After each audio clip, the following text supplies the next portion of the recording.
再来示范 NTW83好伙伴烽火台的组装方式哦。那我们可以看到零件总共分6块，先帮我找到主体的框架，我把框架打开，先这样。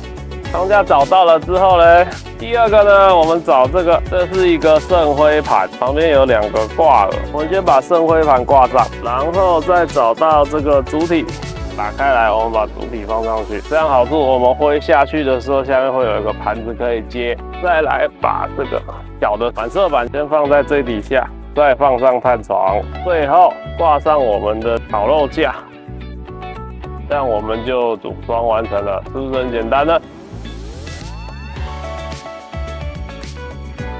我们现在要做收纳的哦，因为收纳的要很紧实，所以我们来注意一下几个细节。第一个是你的烤网，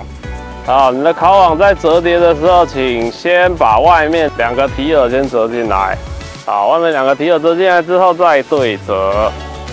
变成这样子的一个形状。再来是你的探床跟你的这个侧板先放进去，然后探床，然后最后把这2个提耳放在它的里面，这样是一组，其他2个直接收折是一组。那我们现在要堆叠，堆叠的话，请先把这个放在最下层，然后把这个大的圣灰盘放在它的上面，再把你的这个主体的支架放在这一层上面。形状注意我们契合这个形状，梯形都是朝这边一致。最后再把你的烤肉网放在这一层上面，然后再放进我们的收纳袋。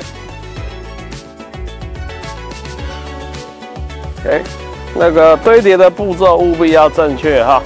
收起来才可以是最小的体积。谢谢各位。